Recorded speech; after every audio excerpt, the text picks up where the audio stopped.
Mira Business FM, your daily guide to the markets, money, and more. This is the Morning Drive at Mira Business FM, and next, why happy employees are perhaps a secret weapon behind business growth. Why should you invest in employee well-being?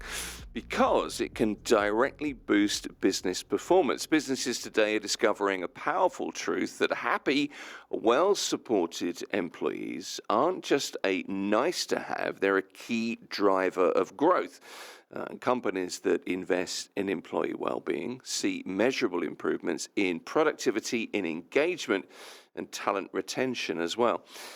So Mohammed Husary is with me. He's the founder and CEO of VIWELL. It's a platform dedicated to helping individuals and organizations achieve long-term physical, mental, social, and financial well-being. Mohammed, it's good to have you here. Good to meet you. Thank you very much. Good morning, Tim. I'm very happy to be here, especially on the first Monday of the new year. Well, you are our first guest of the new year, so Happy New Year to you. Thank you. Happy New Year to you and your audience. I'm going to be saying Happy New Year until I think you get away with it till about the 12th. After that, it becomes a bit weird. But look, I wanted to start with you. We've had a brief chat off air, but I wanted to start with you and the company because I was reading some notes about you, and I kind of figure, and I wonder if I'm right about this, anybody that starts a venture like this comes from a place where there is a story that has led them there. So what's your story? Yes, so I started early in my entrepreneurial journey. I founded my first company at the age of 21. And soon enough, it became a global powerhouse in terms of aviation trip support for private jet owners. Okay. Based in Dubai here, where there is also some challenges related to business, people, I've learned firsthand the importance of taking care of your own people through engaging activities and well-being initiatives and programs. I realized the impact on business performance. So I said to myself, I have to do business out of this and spread well-being because it is really a little bit behind, unfortunately, in our region here compared to global markets like Europe, North America, and other places. So I want to take upon this challenge myself and really help spreading well-being in the workplace and also in schools, by the way, because we have another product for students and schools. Okay. But we're more focused now on well-being in the workplace because we want to expand and grow and spread well-being to the masses. Well, that's interesting because more and more you see school counsellors these days where, kids can go and share how they feel. So I'll come back to that in a minute. But first of all, the name, VIWELL, where does the name come from? Because I was looking at it thinking it's VIWELL. And I'm thinking, is it VIWELL? Is it VIWELL? Yeah. So I said to you, VIWELL, and I'm right. Yes, it's actually VIWELL. Funny enough, finding the right name is probably the hardest exercise when doing a startup. Tough one. Yes, it's very tough. But when I was thinking of the name, I wanted to make sure that the name really resembles the DNA and explains the DNA of the company. VIWELL name comes from VI being number 6 on the Roman numerics, because our approach to well-being is holistic across 6 pillars of well-being, which are physical, mental, nutritional, social, financial, and professional, which is career well-being. So unless you are balanced across those 6 pillars, you will not live a happy, healthy, long life. Or we can say the other way around. If you want a long, happy, healthy life, you have to be balanced across those 6 pillars. And this is what we do. We help individuals balance across those 6 pillars to live long, happy, healthy life. Okay. So was there a moment when something hit you where you thought to yourself, no, companies have to do better? What was the moment for you that really brought it home to you? When I see quiet quitting, all those business challenges happening every day, whether in my previous companies and in companies around us, you see all those sort of people-related business challenges like attrition, turnover of employees, disengaged employees, and sometimes people try to blame it on employees and try to blame it on circumstances, but I find most of the cases it's about leadership, it's about the culture of the company, it's about the commitment from top leadership about taking care of their the employees and workforce. So happy employees, happy work life. How many companies do you think really consistently ask their employees questions like, have you got the tools to do your job well? How many companies are really communicating to understand what employees really need? It's very, very small amount, a small ratio, unfortunately, and this is what we are hoping to change. Well-being here in our region is not really taken seriously as a business imperative. Unfortunately, many employers here think it's something nice to have, not must to have. And this is completely wrong because well-being is related to business productivity and all business performance. And we have research and we have all the evidence that back this up. So I think it's very important for businesses to start look at employee well-being seriously. And this is the only differentiator in nowadays war on talent. Yeah, I mean, it is a differentiator, is it? But why is it that employee well-being is now considered critical? If you want to drive business growth, and obviously that's what we're all trying to do, you want to achieve your organizational objectives and you want to grow, spread to different countries. Why is it so critical now, do you think? Is it simply that it is that, you know, that little bit of X factor, that you know, that, I don't know, what is it? What's the word? What word am I looking for? It's just that little, that's the tiniest USP differentiator. Is that the key? Yeah. Well-being impacts directly productivity, focus, energy levels, which are all core drivers for business output. Right. Also, poor well-being increases absenteeism and healthcare costs in companies and presenteeism as well. Research found that companies with effective well-being strategy outperform their peers on profitability and growth, and that's for obvious reasons. Also, we have research from the World Health Organizations that shows that companies with healthcare initiatives and well-being sees 27% improvement in sick days absence, which is here in the UAE, the average sick days absence is like 5 days a year. So companies with effective well-being strategy see an improvement of 27% almost on that. And if you can do the math, this is what we try to explain to companies, it's a big numbers. Yeah, for sure. Okay, so 25% is a huge number. What factors do companies, in your experience, do companies do well when it comes to health, well-being and looking after employees, and what do companies do not so well, do you think? Yeah.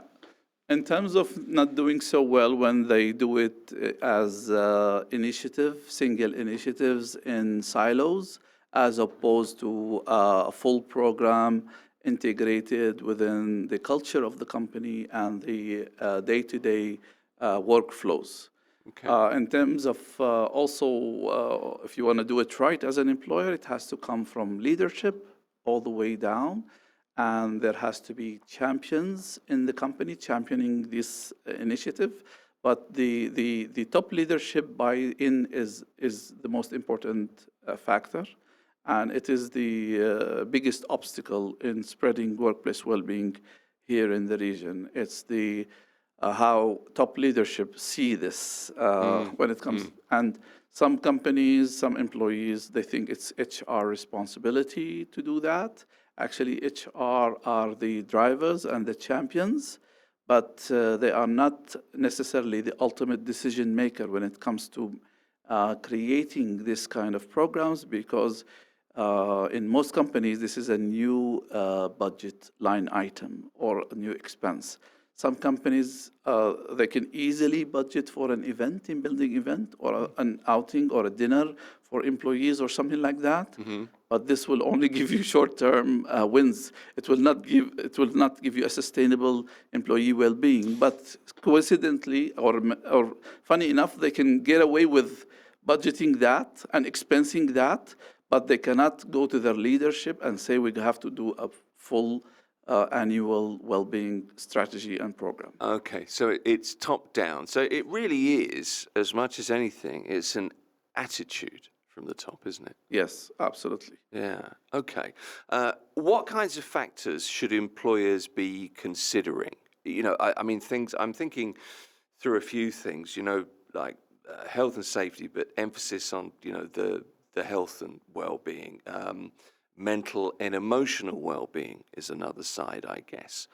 Should employers be thinking about, not obviously not overworking people, but taking into account work-life balance more, things like that? Yes, I think I heard somewhere that it's the right term is not work-life balance, it's work-life integration. Yeah, okay. Because, but anyway, I'm old school, Mohammed. yes, yeah. But anyway, I think back to your question, it's very important that the program that any employer do should be holistic, covering all kind of well-being pillars, and not only mental or physical. It should cover all kind of pillars. As you saw in our 6 pillar, there's the financial well-being. This is very important. Right. The social well-being is also very important. And it also the program should consider what we call in our company O2O strategy, which is online to offline and offline to online. You have to transition employees in the well-being activity between the digital experience and the real-world experience. So real-world experience in terms of workshops, team building activities, events, sport activities, and then you have the digital experience. Because people are really, when COVID hit us, we never have worked remotely before, and we kind of loved working remotely, and we are forced to during COVID. And post-COVID, people missed that real-world experience. They want to go back to office. And then they adjusted and realized hybrid is the best sweet spot where people enjoy both online and offline experiences. And this is the same strategy we have adopted in our solution, because people in nature, you can't be treated with digital, with apps or with online experience alone. Digital is the enabler, is the platform where you can enable a better experience, but you cannot live without an offline or a physical experience. How does creating a balanced workplace help companies attract and retain top talent? You talked about talent retention, Yes. you mentioned it a couple of times. But how do you do that in a market like today? I mean, Dubai, the UAE is this region is a very competitive region. Yes, absolutely. It's very competitive. And like I said earlier, there is war on talent. Yeah. Top talent in today's market prioritize companies and employers who really genuinely care about their well-being. They prioritize that. They want companies where they can align their purpose, their values, and where they don't have to sacrifice their life and health while succeeding. So the questions in this top talent mind is not, can I succeed in this organization? The question has become, can I sustain success in this organization without losing or sacrificing my health and my life? Okay. Can I ask you for some? I wanted to talk about productivity and engagement with you a little bit more. Can you explain, or maybe offer some examples of well-being initiatives that directly impact productivity and employee engagement? Any kind of real-world examples you could refer to? Yes, yeah. So many companies here offer mental health support, EAP, or other source of support. This is very important because it shows the employees that they are really cared for. Some social initiatives or activities increases team building more and team spirit and morale, increase motivations and improve employees' mental health. Some physical activities or fitness activities also help boost their energy, help them have more stories to share within one another. And all of that, the sum of that will create happier and more engaged employees. When this happens, then magic happens to the business performance and the bottom line. Because employees who are happy, healthy, they are more productive, they are more engaged with the company, their advocacy for their employer or brand increases, and their loyalty to the brand increases, and they are not then willing to leave that company where they're happy for a little bit raise in the pay by a competitor, trying to poach them. Yeah, okay. What kinds of questions do you need to be asking, or should you be asking employees as an employer to really gauge so that employees are really willing to be open? What do you need to ask to get how they're feeling, how they're doing, where they're going at work? Yeah, so again, it's back to the 6 pillars. Every single pillar of these 6 pillars has its own set of questions to really dig deep into the well-being status and the state of well-being in the individual basis and also on organizational level. Different organizations have different maturity level of their well-being strategy. Some of them are just merely exploring now. They're not very engaged or deep into the workplace well-being strategy. And some companies, often we see global companies with their regional offices here, they are more open to well-being because they have it from in their headquarters, whatever it is. They're more familiar with this, so they understand its necessity. The challenge is with the local companies here or the startups, where you have to really show them the value of this investment, the return on the investment. I guess as well in the UAE, I mention this figure regularly. I'm not even sure if the figure's right, but 215 nationalities in one city in Dubai. Whether it's 180 or 215 doesn't really matter. It's still lots of different people, different backgrounds, different cultural perspectives, religious thinking, all kinds of different ways that people have. So I suppose if you introduce a well-being initiative as a local company, and it's not mandated by head office in Stuttgart or wherever, there are so many different things to take into consideration, because something that may be insulting to me is welcoming to somebody else. It's a very hard thing to gauge and to get right, isn't it, I suppose? I don't think so, Tim, to be honest with you, because often these well-being initiatives are driven by the HR leaders or the people leaders, and those leaders are supposedly, I'm sure they are the experts in culture differences, so they know how to tackle these things without any culture insensitivity. Also, despite our differences and our various diverse backgrounds, we all share the same thing on the same aspiration for a healthy and balanced life. Okay. So we all will really appreciate, despite our differences, we will appreciate any initiative when we see it from our employer that really supporting our health and well-being at any level. Okay. I'm glad you disagree with me there, because I'm redoing that question in my head, and it didn't come out the way I intended it to. But no, I appreciate that. For organisations looking to start to really take this seriously in their company, what are some practical ways to create a more balanced workplace so that you've got a place that benefits employees, but also is successful from a business perspective? Yes, that's true. I think they should start by doing surveys, pulse survey to ask their employees so they can understand what are the biggest stressor for employees. Is it the financial?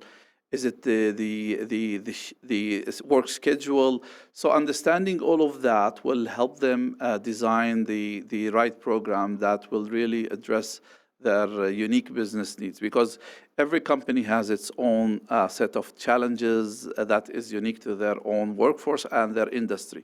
So starting with a survey to get the right information and do a data-driven strategy, not an assumption-driven strategy, because they should not implement a one-size-fits-all kind of, and this is what we do with our clients at VIWELL. We design a bespoke strategy where the components are probably the same, but how we approach it and how do we mix it is a little bit different and unique to the company's maturity level in their well-being and the company's unique business challenges. We often ask companies what kind of problem or business problem you're trying or you're hoping to address with implementing well-being. Is it employee disengagement? Is it a high turnover of employees? Is it a higher healthcare cost? Or is it the employer brand you're looking to improve? So understanding what is the objective here or what is the main underlying business challenge will really help us drive and design the right strategy where we can roll out the digital platform coupled with a bespoke design calendar of events and activities that really meets the company's expectations. Tell me a little bit more about the digital platform that you would roll out. Yeah. I'm interested in how that looks. Yeah, so when we created the digital platform, I wanted to ensure that the content we have is relevant to the region. So I have hired a studio, and for a couple of years, I've produced an original content in both Arabic and English across the 6 pillars of well-being by top leading experts in their fields. So the content is culturally sensitive and it's relevant and it is scientifically based by top leading experts here. This is in terms of the content. We have created a gamification in the platform where every activity earns you VIWELL coins, and these coins you can redeem against discounts in the reward section of our platform. Because from my research, when I first started VIWELL, I realized that people usually are not healthy or happy because they suffer from one of these 3 problems: lack of education, or lack of motivation, or lack of support. So you probably don't know what to eat, how to exercise. That's the lack of education. Or if you know, you're not motivated. I know going to the gym is good. I know eating healthy is good. I'm not motivated to do it. Or you know and you're motivated, but you need support. I need a coach. I need a calorie counter. I need a meal plan. So we have built our entire digital platform on a well-being framework of educate, motivate, and support. Educate part is the content we've created. Motivate is the gamification and the activity and the challenges that we do and the events. Support is integrating EAP, coaching, and discounts, and various tools to support people on their journey towards well-being, towards a long, healthy, happy life. This digital platform has 2 components: one employee app and one employer portal. The employer portal is designed to support employers, HR people, leaders, give them real-time insights of their workforce on an aggregated level to protect the privacy and confidentiality of the employees. So employer cannot single out any individual through this portal. Okay. So we protect their privacy and confidentiality, but we give employer on an aggregated level real insights about their workforce happiness, stress levels, engagement levels, health risk areas, what kind of activities they want. There's a daily check-in on the employee app that will also help the employee to see their mood check-in and their mood history on a monthly basis or on a daily basis, and that also feeds into the portal for the employer, so they can drive decisions and strategies based on a real data from their employee. But the most interesting element on the employer portal is the well-being score or the balance score. So every company can see on the dashboard their balance score or their well-being score. And we help them to drive this score up, so they can become a balanced workplace. And this is very credible score because it's driven directly from the individual scores of their own employees. Okay. So it's a real manifestation of the employee's status on an aggregated level. So if you have, as an employer, a high balance score or a high well-being score, that's a true scientific and credible state of your company's well-being. And we hope to initiate a program very soon. We're going to launch this year a program called Balance 100 to award the top 100 companies who achieve the highest score on their balance. Okay, so if I've got my app, I can let my employer know fairly directly, but it's on an aggregated level, so my privacy is protected. But I can reflect how I'm feeling at any particular point, and my employer can see that as part of an aggregated kind of form of content and act accordingly. That's really the idea. Yes, true. So if on a same day, for example, or on a certain day, majority of the employees check in as, for example, stressed or unhappy because of a certain element, could be something related to the company's office space, or it could be something to an initiative or anything, then the employer will be able to take action, quick action to remedy that and help employees. And also tracking the trend of that will help you see as an employer trends where employees' happiness spikes or drops, employees energized. What are the reasons? What are the drivers for that? So you can do more of that and drive a better employees' happiness and productivity. So I guess there is some pressure there, isn't there, on employers in particular to take this seriously, isn't there? Because you get a really, I mean, in real terms, you get an almost immediate response to certain things in an organization. And if you're serious about well-being and looking after employees, you could implement changes there and then. Yeah, that's true. And we also help them with that. We understand that there's a lot of pressure coming up with all these data points. Right. We don't want to give them the platform and let them run with it on their own. We support them along the way. For example, if the surveys or the insights shows that the employees have a risk area in, for example, nutrition, then we help organization to implement or organize a nutrition workshop or an event or a coach. So we help them with the remedy, not only help them identify the problems. We want to help them also with the remedy so they can really see the value of our solution and our product. Some things never change, do they? An army marches on its stomach is as true now as it was whenever armies marched on their stomachs. I guess they still do. Yeah. But no, I'm with you. So are you positive in the, are you seeing companies in the UAE really kind of sitting up, taking notice of well-being in the workplace now? Yes, that's true. So it evolved from the past 3 years.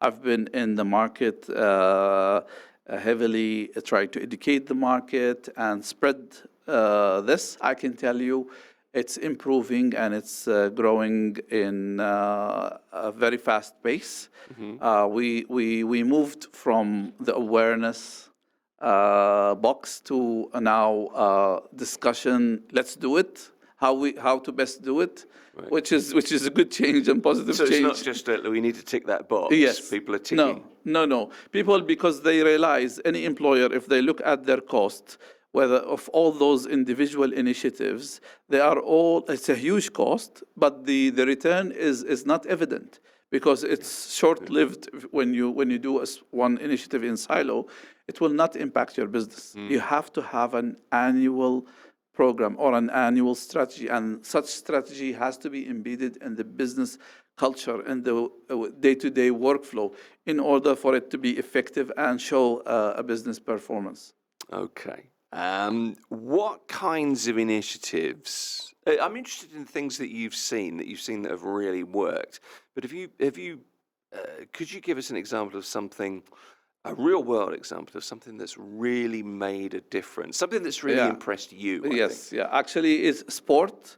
Sport is a very big lever for people's morale, teamwork, and social connection at the workplace. Right. So every company we organize sports events for, we see great engagement, we see great adoption and participation rates. People, in a way, have three main instincts that we like to use to help them become well. They have an instinct to show off. That's why leaderboards are important. Everyone wants to show off with their achievements. They have an instinct for connection, social connection.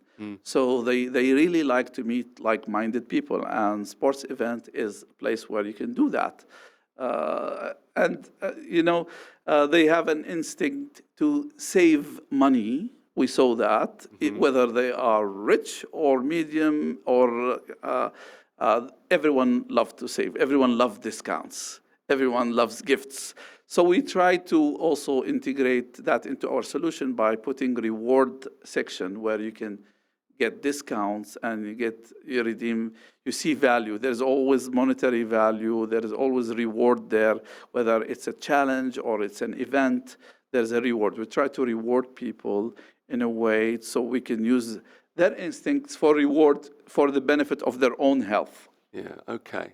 I'm just thinking, if somebody's skeptical about well-being in the workplace and isn't, for anybody who might be listening to this thinking, people are there to work. You're there 9 to 5. You should be working. I'm not going to be doing sporting events for you. I'm not giving you rewards. What would you say to somebody who thinks that way? You're unfortunately right, and we faced employers where we presented this idea to them. Unfortunately, some of them would dare to say that it's good enough that I'm paying my employees a salary. Why should I do more to them? So unfortunately, we have these kind of bad negative mentalities, but the majority are really interested in doing so, in doing good by their employees. It's just that they don't know how to start or where to start, or they're not sure of the ROI because they're thinking business performance. They want to do good by their employees, but they're thinking, is this going to come back to me in a way or another? It's my bottom line. It's my bottom line. Yeah, it's sure. definitely going to happen. Okay. Definitely, it's a no-brainer. It's going to happen.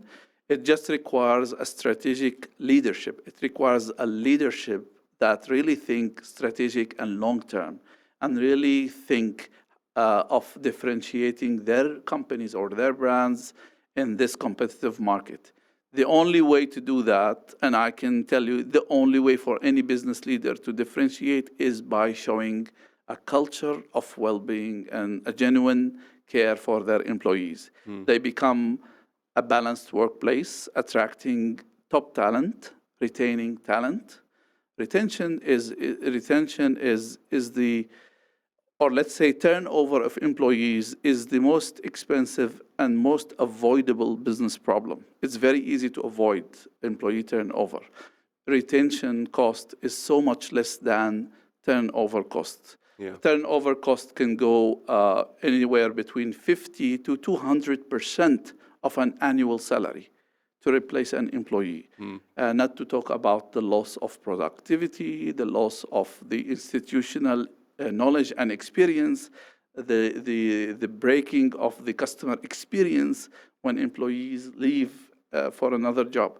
So retaining employees is critical, is very important. And the only way to retain employees is by really showing them that you care for them as humans, not as resources you utilize. That's a good way to put it. Care as humans, not as a resource you utilize. I like that. I'm going to keep that in mind. So really, it is that, since I've been in Dubai, I've heard this phrase a lot, happy wife, happy life. And I've come to realize there's probably some truth in that. But actually, in this case, it is happy employees, happy work life, I suppose. Yes, absolutely right. I before I start VIWELL, and I'm still the executive president and founder of an UAS, a global private aviation company with hundreds of employees. And I started VIWELL as a leader in need for this kind of services because I realized their importance. And it's very important the only way we all as a leader want employees who are super engaged, super talented, innovative, self-motivated, self-driven. But if we want these kind of employees, we have to really take care of them. We have to really show that we have the right environment for them to thrive. We have the right support in place for them to sustain their success.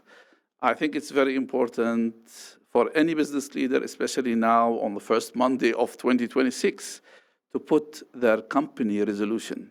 Like we do our individual New Year resolution, I invite leaders to put their business resolution for 2026, and top item on that, I'm going to take care of my employees' well-being. Genuinely, I'm gonna push this, and I'm going to watch how it will pay back. Regardless when it pay back, it shouldn't be the question. It's going to definitely come back, but this should be the top on New Year's resolution. And it's the right thing to do as well. Mohammed, it's been a pleasure to talk to you. I appreciate you coming in today. Thank you. Thank you very much. Thank you. Mohammed Husary is the founder and CEO of VIWELL. Appreciate you being here. It's the Morning Drive. This is Mira Business FM. A like and subscribe is appreciated. Wherever you join us from, get in touch. Tell us what you think. And everything we do is available to listen and or watch again. Find us wherever you get your podcasts. Just search Mira Business FM.